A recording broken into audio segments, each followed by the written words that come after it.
Assalamualaikum warahmatullahi wabarakatuh teman-teman semuanya dimanapun Anda berada. Semoga kalian tetap sehat walafiat. Kali ini kita di segmen Simis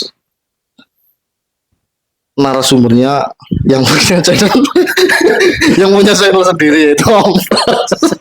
Gitu jadi hostnya di sini bareng Mama siapa ini? Derry. Iya, Mama Derry. Oke. Kali ini kita akan membahas sesuatu hal yang sangat di dunia spiritual itu terkait perjalanan kisah spiritual Om Pras, mulai dari beliau pertama kali menjalankan di dunia spiritualnya Dan bergurunya kemungkinan. Dan ya pokoknya semua akan kita kulik di channel Simis. Om Pras, channel Om Pras di segmen. Iya. Jangan ketawa dulu Om, nanti kita Oke. Ya enggak apa-apa, santai aja, jangan grogi. Oh, santai aja Om. Ini saya baru pertama kali jadi host, jadi agak kemeringet ini Om. Padahal tiap hari baru Om. Gimana ini? Aduh. Ini berarti itu Om pertama kali awal mula dengan mengenal dunia spiritual itu dari kapan Om? Dari mulai kapan? Iya, jadi dulu itu kita itu kan pernah belajar baik di sekolah maupun kalau di pondok sih, kalau pas kita hujan saja ya numpang ngiup, jadi itu di pondok gitu loh, mondok gitu loh, tapi bukan mondok pesantren gitu loh. Baru saja mau saya tanya, pondok di mana? Lah ya di emper toko kan gitu loh. Itu, tapi setiap orang itu pasti punya kisah yang berbeda, walaupun ceritanya mungkin sama, tapi kisahnya pasti berbeda. Kenapa seperti itu? Untuk menjadi seorang juru spiritual atau ahli spiritual itu kan butuh proses. Jadi dulu kita berawal dari pendidikan yang minim, terus hidup di jalan yang tidak jelas, tapi kita diketemukan dengan seorang guru, guru yang luar biasa. Dia juga guru spiritual, dia juga guru selayaknya kayak guru-guru yang lain. Contoh di dunia pendidikan lah kan gitu. Tapi saya alhamdulillah waktu itu dibekali dari beliau semacam ucapan atau petuah itu, kamu jangan hidup di jalan, masih banyak pekerjaan yang pantas, yang layak kamu kerjakan kan gitu. Nah dari situ saya belajar itu Mas Cacap, Mas Derry, belajar. Tapi kadang namanya manusia kan untuk melepaskan sebuah komunitas itu kan tidak mudah. Contoh kayak anda yang hari ini hisap gitu loh, sampai itu mau berhenti dari, kadang ada keinginan, tapi konsisten apa enggak, terus balik lagi sama. Jadi saya waktu itu sama seperti itu, jadi saya udah mencoba keluar dari jalanan, nanti balik lagi, keluar balik lagi, padahal yang namanya di jalan kan pasti sisi negatifnya yang banyak dibanding sisi positifnya kan gitu. Tapi kita berusaha sampai saya kadang dibekali, kamu itu harus seperti ini, seperti itu, termasuk menggembleng diri sendiri loh Mas Derry. Menggemblengnya bagaimana? Yuk ada tirakat lah, terus ada mantra yang harus dipelajari dan sebagainya. Itu Om Pras itu mendalami spiritual itu dari usia berapa Om? Pertama kali Om Pras ketemu dengan guru, atau Om Pras emang dari kecil sudah ada ada kelebihan, atau orang tua yang emang mempunyai bakat spiritual juga, atau gimana Om? Iya, jadi kalau keluarga kita ada, dari keluarga nenek buyut saya ada. Jadi mereka itu bisa dibilang kayak dukun kampung lah, kan gitu. Dulu kan seperti itu. Terus kalau kesini kan sudah berubah jadi tabib, ya kan, terus terapis, terus ahli spiritual kan gitu. Jadi saya memang satu sisi dari keturunan ada, tapi terlalu jauh gitu. Yang kedua, saya belajar mengenal dunia spiritual itu waktu SMP, usia SMP. Berarti SMP udah mulai menggali itu Om? Iya, sudah. Jadi saya waktu itu, kalau saya kan termasuk anak yang dibilang bandel juga nakal ya, tapi dibilang nakal juga tidak mau malu kan. Apalagi. Jadi gimana Om? Loh, ya kan kita kan sudah punya anak. Paling kan kadang kalau kamu ndak boleh nakal ya, Dek. Kayak dulu bapak ndak nakal kan gitu loh, itu loh. Jadi saya mulai SMP itu, ya entah kelas 1 atau kelas 2 itu saya lupa. Tapi saya punya guru spiritual, memang dia kiai lah. Dia kiai. Sebelumnya ketemu yang di jalan itu kiai beliau. Nah, jadi kalau pas saya ada pelajaran yang nggak suka, makanya pelajaran itu nggak suka, saya otomatis kan bolos ini, bolos nggak masuk. Nah, saya ketemu kiai ini, saya kadang diajak ngobrol, diajak makan, nggak suruh ngaji nih, nggak. Nah, tapi saya diajak ngobrol terkait dengan dunia-dunia spiritual gitu. Tapi kalau umama kayak dunia-dunia ngaji ini, mondoknya, beliau nggak mengarahkan saya, tapi kalau dunia-dunia spiritual, iya. Gitu sampai saya harus belajar di situ. Itu Dan seperti itu di daerah mana Om? Waktu saat Om masih apa? Iya, ini masih di daerah Jawa aja, jadi dekat dengan kita. Beliau sekarang sudah meninggal, tapi di saat beliau meninggal, saya dikatakan kalau murid yang paling disayang. Saya sadarnya sekarang, kalau dulu saya tidak sadar. Jadi sadarnya itu setelah saya murid-murid beliau banyak, jadi hanya satu nama yang ditanyakan.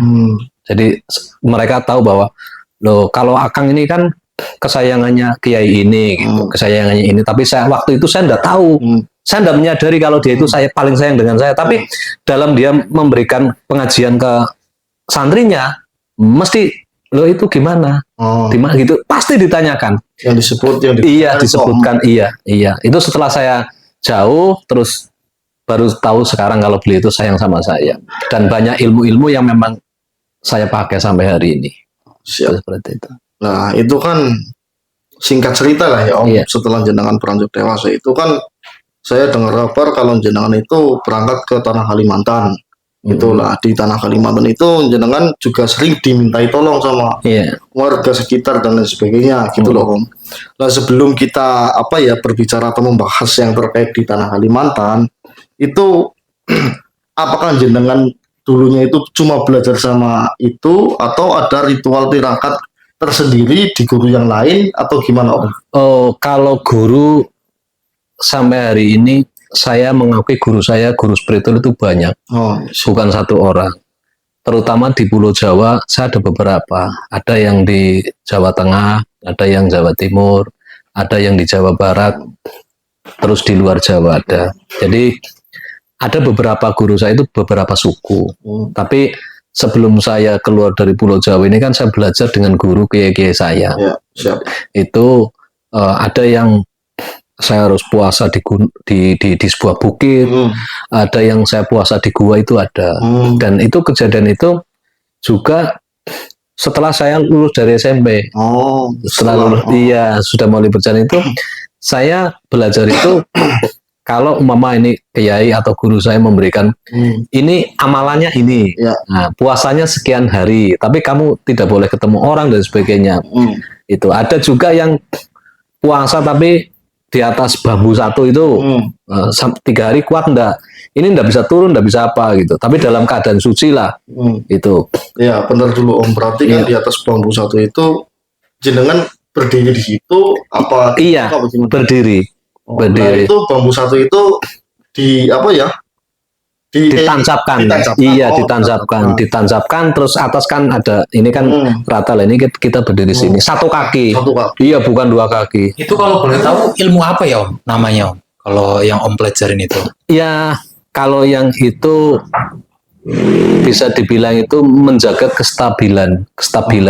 Kestabilan ini kan bukan hanya secara fisik, tapi kestabilan secara hati. Contoh gini, kalau kita dipukul secara gaib ya, dipukul secara gaib, tapi kalau kondisi hati kita, otak kita, pemikiran kita stabil, kita enggak apa-apa. Tapi kalau kita enggak stabil, hanya yang stabil fisiknya, begitu kita dihantam, ya sudah lepas. Gitu. Itu juga minimal 3 hari. Gitu. Itu berarti jenengan yang minta ilmu itu atau guru jenengan yang ngasih kamu harus seperti ini, seperti itu? Guru saya kebetulan dia sangat memahami situasi ada di diri saya. Jadi kadang tanpa saya minta pun beliau langsung mengarahkan, kamu harus ini puasa sekian hari, nanti hasilnya seperti ini. Dan apa yang buat Om tertarik mempelajari ilmu itu? Jadi gini, dulu karena kehidupan nasib kita itu kurang bagus ya, mau sekolah ini kan tahun-tahun seperti itu SPP aja mahal. Jadi keinginan sekolah itu saya tepis sendiri. Saya tepis sendiri sehingga kalau belajar kayak gini kan berbeda.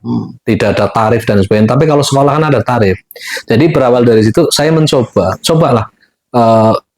Guru itu, orang itu atau kiai itu kok kadang duitnya banyak, terus tamunya banyak. Secara otomatis kan ada sesuatu yang mungkin dibutuhkan orang lain. Iya. Nah, tapi bukan saya target saya uang, tidak, tapi saya pengen belajar bagaimana diri saya ini tidak kosong, sehingga saya mempelajari itu. Itu jadi ada banyak puasa lah, termasuk puasa tadi, terus ada lagi puasa yang di dalam gua, ada lagi yang kita itu kayak ziarah, tapi kita sebenarnya punya tujuan. Umpama kayak wali ini kan ada 9 wali yang kita kenal ya. Jadi kalau saya itu dibekali dari wali A nanti ke wali B berapa hari. Nanti saya sampai dapat petunjuk ini. Kalau mama 3 hari dapat petunjuk, oh kamu harus ke wali ini. Saya baru datang ke sana. Nanti di sana berapa hari? 7 hari belum dapat. Kita tunggu sampai dapat. Harus kemana lagi? Jadi kita ikuti terus gitu loh. Itu nggak kayak sekarang. Kalau sekarang kan Gojek, Gober, ya kan banyak. Kalau dulu nggak ada. Jadi kita kadang kalau kita masih punya duit, kita naik bis. Kalau sudah nggak punya duit, kita naik kapal. Tapi bukan kapal terbang atau kapal laut, kapal kaki gitu loh. Jadi kita jalan gitu. Berarti dulu itu apa namanya, jenengan itu belajar seperti itu sendiri atau ada teman-teman yang lain juga ikut belajar? Sebenarnya kalau belajar itu pasti ada teman. Cuma tingkat pemahaman seseorang itu berbeda. Satu. Yang kedua itu seorang guru itu saya yakin akan melihat murid yang dianggap mampu dan murid yang belum waktunya. Kan gitu. Jadi walaupun kita nanti awalnya sama-sama, tetap nanti kita pisah. Sesuai dengan kemampuan. Contoh kayak jurus lah umpama kita pencak silat ini kan. Umpama ini intinya 12, tapi nanti kembangnya berapa kan gitu. Tapi bagi orang yang nggak cerdas atau cara berpikirnya agak sekarang kan lemot apa gitu kayak apa gitu, itu pasti dia lama. Tapi kalau kita jajah-jajah nggak lama selesai gitu. Otomatis kan ini nggak bisa nunggu yang lain. Yang lain baru 7 jurus, kita sudah 12. Nah kalau kita nunggu, terlalu jauh. Oh ya Om, bisa ceritakan nggak sih kalau kan kayak apa kebanyakan kan kalau orang-orang kayak zaman dulu kan banyak batu kayak apa tiraka terus banyak godaannya. Lah godaan apa yang buat Om tuh paling bener-bener tuh kayak nggak kuat gitu loh?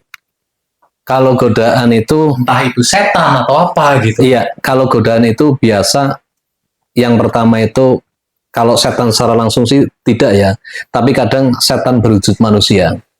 Suatu contoh gini, saya lagi puasa gitu, lagi tirakat gitu, sudah mendekati nih, tapi Mas Dera atau Cecep datang, ayo Om, di sana itu ada kuda kepang gitu kan. Nah ini, waduh, kadang kita itu kalau ingat mending, aku lagi ini loh, kebetulan karena saking semangatnya teman datang lupa kita, terbawa kita. Saya pernah itu, jadi puasa ini kan 7 hari. Mohon maaf ini keyakinan saya sampai hari ini Muslim, tapi waktu itu ini ilmu yang berbeda. Mohon maaf ya, jadi jangan dikaitkan antara Muslim dengan apa yang saya kerjakan waktu itu ya. Karena nanti jadi ujungnya itu kayak tahayul, terus syirik dan sebagainya. Tapi enggak, kita orang Jawa itu punya keyakinan. Jadi saya puasa 7 hari. 7 hari ini tidak makan, tidak minum. Kalau di Islam kan enggak boleh ya, mohon maaf. Ini enggak boleh. Lah, saya lakukan. Kurang 1 hari, ini saya didatangi teman, satu rombongan. Kalau dulu kan main kan grup-grupan ini, geng-gengan lah gitu. Geng-gengan. Ayo, Mas kita ke sana, di sana ada ini kuda kepang gitu. Wah, ayolah gitu. Nah, tanpa sadar, ini saya jalannya miring ini. Saya belum sadar kalau jalan saya miring. Saya merasa waktu itu kan masih gagal lah, kita masih muda, masih usia 17-an gitu kan. Kan kita lagi kuat-kuatnya gitu. Tapi ternyata ini jalannya sudah miring.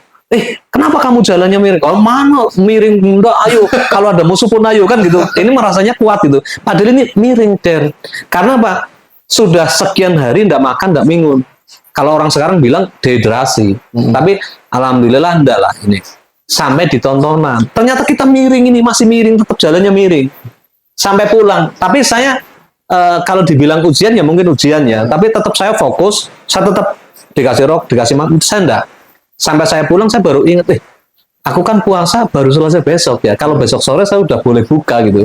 Saya pulang, tapi udah saya terusin aja. Cuma ibu saya udah nangis ini karena dalam perjalanannya miring ini.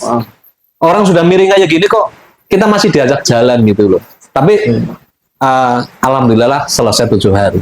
Waktu Om itu tirakat di dalam gua, lah itu apa sehari semalam atau berapa hari berlalu, dan itu Om tidak merasakan hal-hal yang gaib atau apa gitu Om? Mistis yang mengganggu Oh, atau ada Kalau ular setan apa segala macam. ya, kalau yang di gua itu, jadi kalau sekarang saya enggak tahu ya guanya masih berair atau enggak. Tapi dulu itu saya punya ketemu gua itu, ini ada gua di tengah-tengah bawah jurang naik ke atas punsun. Jadi di situ kita puasa sendiri juga pernah, ada kawannya juga pernah. Tapi gua itu menurut saya juga sangat aneh gitu. Dalam arti aneh gini, saya puasa umpama 3 hari atau 7 hari. Jadi saya waktu itu ada puasa di gua itu tujuannya karena ekonomi itu sulit. Kerjaan ndak punya, duit ndak ada, usaha ndak ada, kita bingung. Jadi udah kamu puasa aja, amalkan ini, tapi kamu jangan lupa sholat lah. Gua ini hanya cukup untuk jongkok. Kalau sholat pun kita sambil duduk gitu loh. Nah kita ndak pernah turun selama kita berpuasa gitu. Nah cuma puasa itu saya bawa bekal lah, entah itu kayak kupat apa gitu, untuk buka gitu. Setiap hari tetap kita buka walaupun sedikit gitu.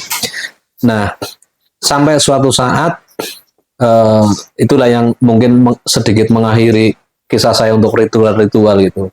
Jadi saya kan kepengennya kan dapat rezeki itu yang baik, yang halal, yang tidak merugikan siapapun gitu. Nah di sana setelah saya ritual selesai, saya dikasih macam kayak plat nomor, umpama R7757 umpama gitu, BC umpama gitu. Itu ada potongan kayak potongan koran gitu, potongan koran gitu. Saya nggak tahu ini apa gitu loh. Begitu saya bawa pulang, terus ketemu teman-teman ngomong, kayaknya ini sih togel gitu loh. Itu togel itu.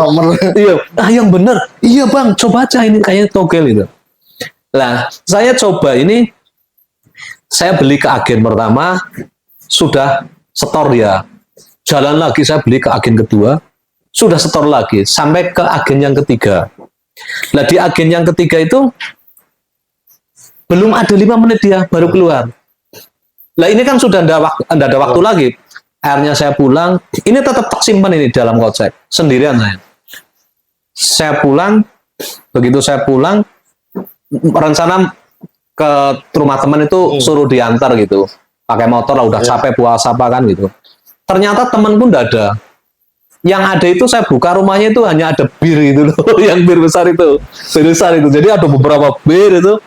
Karena saya kecewa, saya ambil dan saya yakin kalau ini tembus, togel ini tembus. Begitu pulang, ya saya sambil minum itu. Dalam perjalanan itu saya lewat kuburan tuh, ada kuburan. Nah di situ ada orang pakai sepeda jam 1:30 malam. Karena gerimis, saya pikir mereka kan pakai jas hujan. Nah, ketawa-ketawa mereka. Sambil dia turun, nikung, mereka jatuh, kok ketawa? Tertawa di makam itu. Nah, karena saya kondisi tinggi, habis minum tadi 2 botol itu kan, saya tidak ada rasa takut nih. Tidak ada rasa takut. Loh, tadi yang ketawa-ketawa di mana? Ternyata yang ketawa itu sudah tidak ada. Jadi mungkin itu yang mungkin berwujud hantu ya.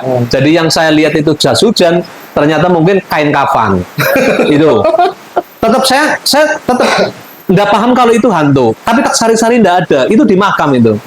Karena saya pulang ketemu teman, saya ditanya, kenapa kamu sampai seperti ini? Ini baru saya kasihkan nih. Ini gitu. Saya beli ini tapi udah pada tutup gitu. Nah, karena disiarkan itu, kan disiarkan di radio. Oh, dulu radio. Iya, saya suruh tidur, ya saya tetap ngocek karena lagi tinggi gitu kan. Ini tembus 4 angka, nggak ada kurang, nggak ada lebihnya. 4 angka. Pas itu ya. Pas, akhirnya temanku yang nangis. Duh, pantesan kamu sampai mabuk kayak gitu ya, beli ini nggak bisa gitu loh. Jadi saya tidur, didengarkan, bener tembus. Iya, nah semenjak itu saya nggak mau main-main yang namanya togel apa, percuma lah itu. Iya. Bisa dibilang permainan setan. Kalaupun kita dapat duit ya mungkin nggak berkah lah. Iya. Nah, dari kisah itu saya balik lagi nih. Balik lagi suatu saat saya ada teman susah dari saudara tapi dia udah di luar Jawa. Mas, aku hidupku susah, usahaku hancur, rumah tangga pun mungkin hancur juga. Ada ndak yang bisa memberikan petunjuk biar saya ekonominya mapan gitu? Kalau aku sih pernah nih dikasih togel, saya bilang gitu. Dikasih togel, tapi saya 4 angka ini harusnya kebeli, nggak dibeli. Tapi 4 angka itu masuk semua, saya bilang. Wah, boleh itulah. Kalau togel kan haram tapi sedikit aja, dia bilang gitu loh. Karena judi ini kan suka sama suka, ya kan gitu. Yang penting jangan kerampok, nipu, nodong gitu. Oh ya sudah. Jadi gimana? Oh, tempatnya di sana. Saya kasih arah bawa ke situ nih. Oh, ke gua itu lagi. Ke gua itu lagi. Tapi kalau hanya mau sekedar menangkap ilmu yang saya dapatkan ini. Tapi kalau sampean kurang yakin, nanti temukan guru saya. Guru saya waktu itu masih ada. Masih ada. Nah itu dia udahlah cukup ini aja gitu. Akhirnya tak temennya itu. Begitu tak temennya 3 hari kan selesai. Pulang nih ke rumah. Malam pertama habis maghrib itu sudah bunyi. Lini gitu. Bunyi terus nih. Itu bunyi apa itu, Om? Ya jadi kayak orang pakai emas tapi kebanyakan gitu loh. Kemerincing gitu. Nah, itu 1-2 hari sampai 7 hari. Kecuali saudara kau temanku keluar rumah baru dia berhenti. Gitu loh. Nah, habis kayak gitu saya ketemu orang lagi area situ. Orangnya udah sepuh lah. Ya termasuk dia sayang saya juga, termasuk guru, tapi orang kejawen dia. Saya datang bukan ke guru yang pertama tadi ya, bukan ke guru yang ini. Kamu ngapain puasa apa di sana gitu loh? Ini ini kan saudara saya kan hidupnya seperti ini, terus kepengen mendapatkan rezeki yang dari cara yang dia inginkan dan cepat naik lah gitu. Terus yang didapatkan apa setelah tirakat di situ? Ini setelah pulang yang ini ada suara kayak gini. Oh, saya minta tolong dijelaskan. Akhirnya dijelaskan. Oh, begitu dijelaskan. Ini sebenarnya rezekinya itu besar itu. Loh, rezeki besar, iya. Apa itu? Tapi kan saya belum dapat apa-apa ya. Kalau kamu mau itu uang besar. Terus caranya gimana? Kamu buat tempat. Suruh bikin tempat ini Mas Dery. Suruh bikin kamar. Terus nanti disiapkan kayak ubi, talas, pokoknya makanan-makanannya kayak gitu yang mentah-mentah lah. Nanti kamu jangan sampai ada orang masuk. Nah terus gimana? Itu yang bunyi diundang, nanti dia akan ketemu dengan kamu. Nah terus nanti gimana kalau ketemu? Ini kan kalau nemuin kan bentuk orang. Ya begitu nemuin maka terus ngapain saya diundang ke sini gitu. Ya ini kan saya ngundang kamu karena aku ekonomiku seperti ini, kepengen punya bis banyak, kepengen punya rumah mewah, kepengen punya istri cantik gitu Mas. Ntar dulu Om, Ya. Om. Berarti kan pas waktu itu yang ritual itu temannya jenengan atau jenengan? Temanku, tapi itu sendirian. bareng sama saya tak temenin, dia nggak berani sih. 2 orang berarti. Iya tak temenin, kalau saya kan hanya nemenin udah. Ini gua yang dulu buat puasa saya, sekarang kamu ini. Ya, terus kan pulang ketemu gurunya. Ketemu guru yang eyang itu. Ini guru yang lain nih. Iya. Yang eyang itu kan. Iya. Diarahkan suruh ke kamar apa? Bikin kamar. Lah, iya. Nah itu di kamar itu berdua sama Om atau sendirian? Oh enggak, kalau itu urusan sendiri kan dia yang minta, bukan saya. Kalau Om kan sudah nih, tinggal dia gitu. Siap. Nah. Ya berarti lanjut gimana Om? Setelah datang? Ya jadi gini, ini kalau diteruskan, itu suruh menyiapkan kamar sama makanan tadi, sesajen lah ya. Sesajen ya. Jadi kalau dia muncul, nanti dia tanya, ngapa kamu ngundang saya? Kan jawaban. Ya. Aku ngundang kamu itu hidupku susah. Aku kepengen punya mobil banyak, kepengen bayar utang, kepengen ini gitu loh. Nah, terus udah kayak gitu, ya sudah. Kalau kamu mau seperti itu, kamu harus ngawini saya.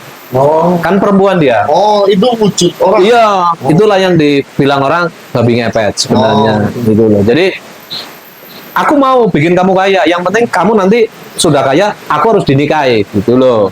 Memang begitu dia wujud itu cantik. Yang namanya iblis setan kan Iya. bisa berubah dengan apapun gitu.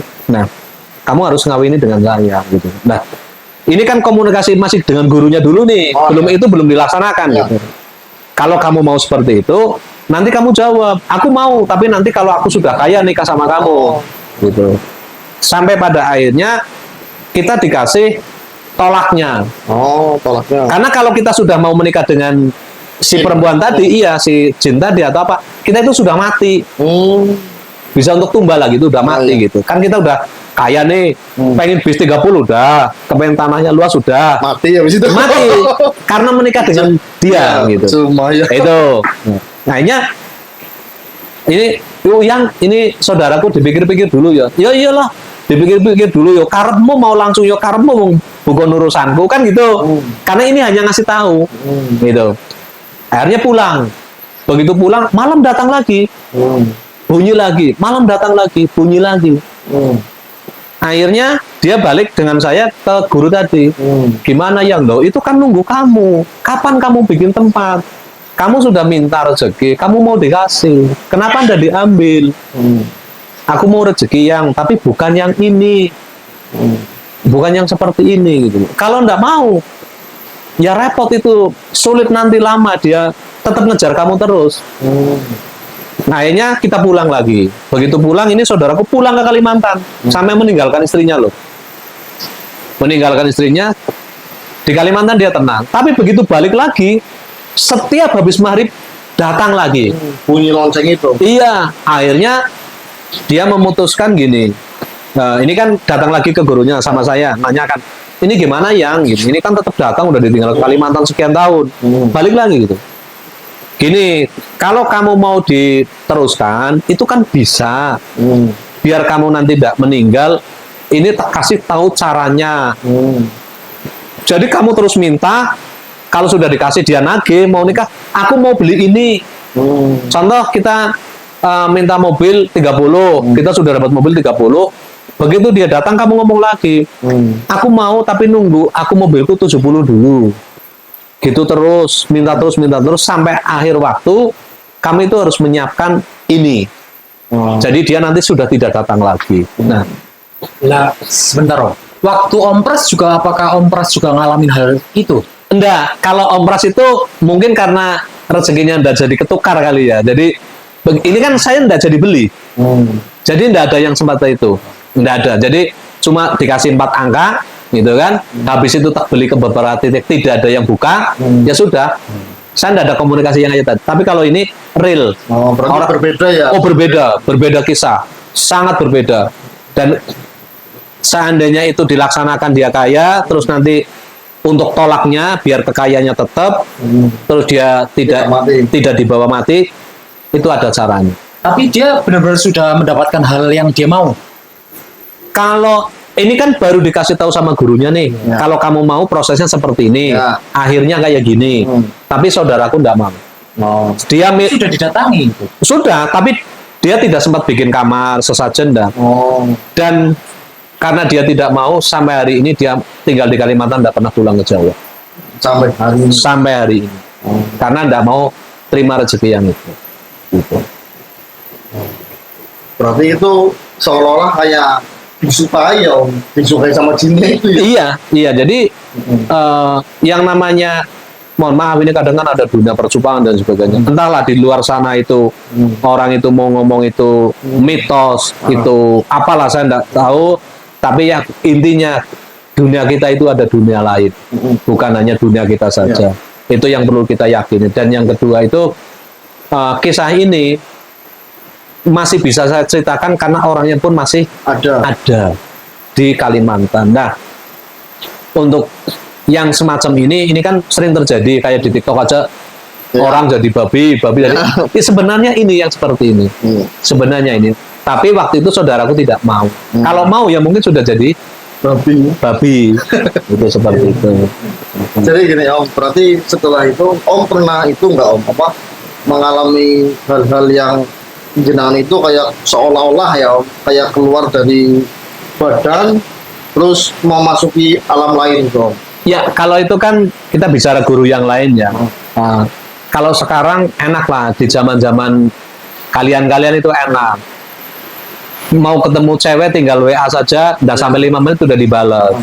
Terus kangen aja, mau bilang I love you, tinggal pencet aja sudah, halo sayangku, bebekku, kan gitu. Iya. Kalau dulu kan enggak. Iya. Makanya dulu ada istilah telepati, mergo sukmo. Ya mohon maaf ini jangan tersinggung orang sekarang dengan zaman dulu, ya kan? Kenapa saya bilang jangan tersinggung?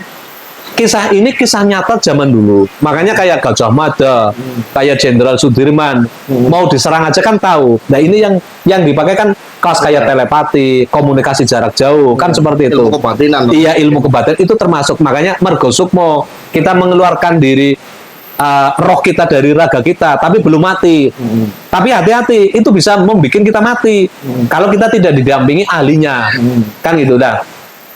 Saya dulu, ya mohon maaf kalau mungkin yang kelas-kelas usia saya, dulu kan kita mau pacaran aja kita kirim surat minimal paling cepat 1 minggu. Padahal biasa saya sampai 2 minggu. Kirim ke sana 1 minggu, baliknya 1 minggu. Ya kalau nasib kita bagus langsung dibalas. Lah kalau sana ternyata tepuk sebelah tangan, kan bisa berminggu-minggu, bertahun-tahun kita tunggu kan. Padahal kita sudah beli perangko, terus kita beli kertasnya yang bau harum. Iya enggak? Iya, baunya harum dulu itu. Nah, kita beli di situ. Nah, mergo sukmo itu atau keluar dari badan ini kan boleh kita praktekkan. Nah, mungkin banyak orang-orang sekarang, guru-guru sekarang lebih sakti atau lebih pintar banyak lah. Jadi berusaha mengeluarkan diri dari dalam tubuh kita. Dan ini kita bisa melihat badan kita. Kita sendiri bisa melihat badan kita.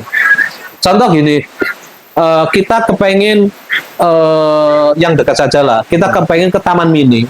Kita ini berusaha jalan ini, roh kita itu jalan ke Taman Mini gitu. Di jalan ada apa, sampai di mana, lewat mana. Kita itu bisa metakan nih. Oh di sini ada ini, di sini ada ini. Ini sampai akhirnya nanti sampai di tujuan. Di tujuan itu di sana apa yang kita lihat?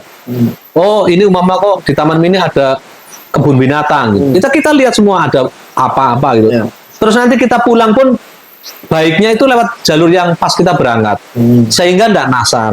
Lah kalau kita nyasar, kita tidak bisa kembali lagi ke raga kita. Lah ini yang jadi masalah, makanya harus didampingi oleh ahli spiritual juga. Nah, terkait dengan komunikasi yang sekarang sudah ganti HP, I love you aja cukup bilang di ketik di tangan gitu loh. Itu juga sama.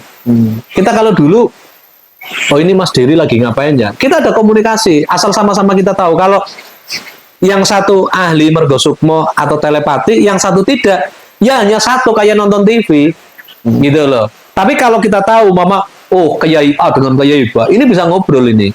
Kamu lagi ngapain? Sudah makan apa belum? Itu bisa. Yang dilihat di Rogo Sukmo itu apakah seperti dunia ini ataukah ada apa kayak alam lain yang terlihat oleh mata kita? Ada dua.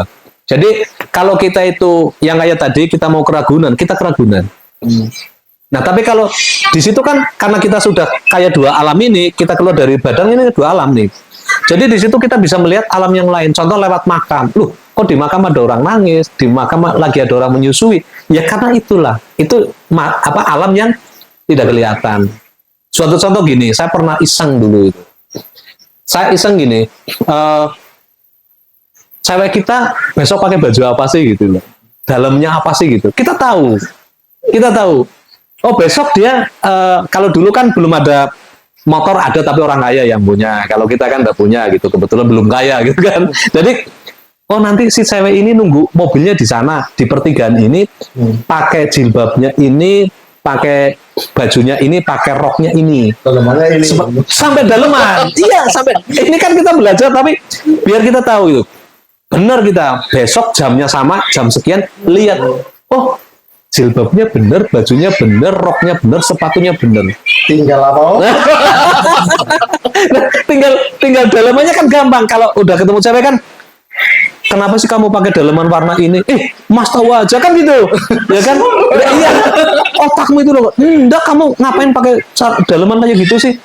Dia kan merasa karena dari, mohon maaf ini, setelah jilbab, baju, rok, sepatu, ini pas semua. Berarti tidak ini mau. Oh enggak lah, kita kan itu kan masih anu lah ya kita gitu. Dan itu, Rahasia. dan itu yang buat apa? Misalnya orang yang melakukan rogo sukmo itu bisa nyasar itu apa, Om?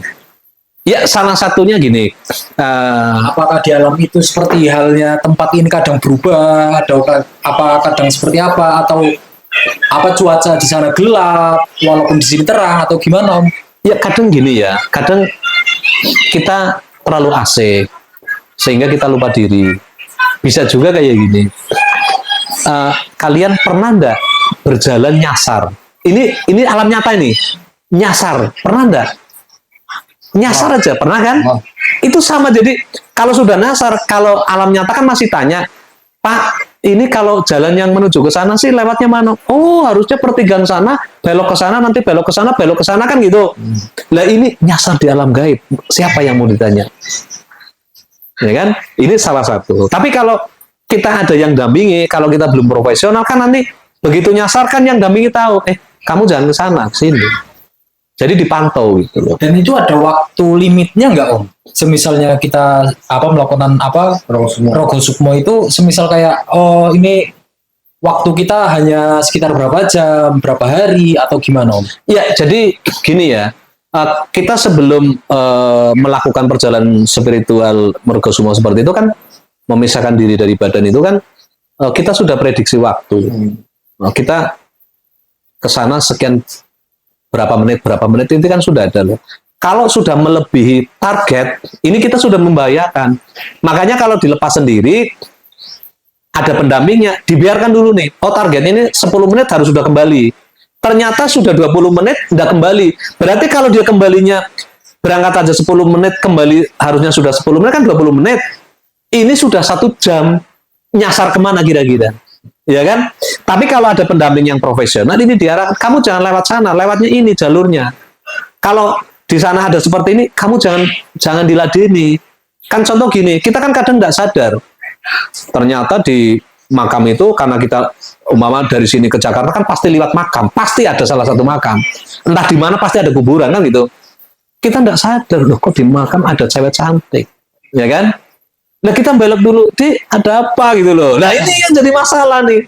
Harusnya kita sudah kembali, kita belum kembali. Terjebak di situ. Terjebak dengan hawa nafsu kita sendiri, gitu loh. Nah ini sebuah persoalan. Nah Gitu. berarti kalau misalkan orang itu meninggal nggak kembali sih ya, Om? Iya. Kan meninggal kan ya. Iya. Berarti kita orangnya itu terjebak di situ ya, Om? Ya masih penasaran dan saya pernah punya kisah itu tapi tahun-tahun belum lama. Jadi saya begitu hadir di sebuah pulau itu adalah orang itu mengenal saya. Dia terapis. Saya minta lah tolonglah badan saya ini kan udah capek, tolong dipijat. Begitu dipijat jam 2 malam dia ngomong, Bang, kakak saya juga biasa kayak gini Bang, tapi enggak punya guru. Saya bilang, kalau enggak punya guru, lebih baik itu kamu ingatkan. Wah sulit Bang, orangnya keras. Tapi dia enggak punya guru, tapi punya murid. Loh, terus dari mana ilmunya? Ya itu, dia coba-coba. Waduh, hati-hati ya, saya hanya pesan lah. Begitu jam 3, ditelepon. Bang, ini saya ditelepon kalau kakak saya itu ritual tadi, mergo sukmo tadi dari jam sekian sampai sekarang itu udah kembali-kembali gitu. Nah, ini udah enggak belum ijabnya nih? Udah Om, udah Bang gitu. Udah dia pamitan gitu. Jam 4 dia telepon lagi. Bang, saya minta tolong ini kakakku kok sudah sampai jam 4 ininya enggak kembali-kembali gitu. Ini terjadi kisah nyata, benar-benar nyata gitu. Terus, waduh, jadi gimana? Saya minta tolong Bang, biar ini. Ya cobalah nanti saya. Cuma saya kan enggak tahu, karena dia enggak pamitan. Kalau pamitan, mau ke sini, kan saya tahu. Akhirnya saya bilang kayak gini, kayak gini aja lah Mas, sampean baca ini, nanti lihat berapa lama. Ternyata setelah dibacakan, denyutnya dia itu hilang malah. Dan itu meninggal, karena dia sudah terlalu jauh, terlalu lama. Meninggal. Terus jam 4:30 dia telepon, Bang, kakak saya sudah meninggal. Nah, itulah kejadian seperti itu. Jadi dia tanpa guru, tanpa pendamping, yang dampingi murid deh. Lah terus kalau murid ngerti apa kira-kira gitu kan, meninggal tuh. Itu kisah nyata. Gitu loh. Itu di Jawa aja. Itu di luar Jawa. Oh, di luar. Belum lama itu kejadiannya. Jadi yang seperti itu tadi kalau saya kan senang coba-coba, tapi saya tetap minta dalam pengawasan. Oh si A pakai daleman apa tadi kan gitu.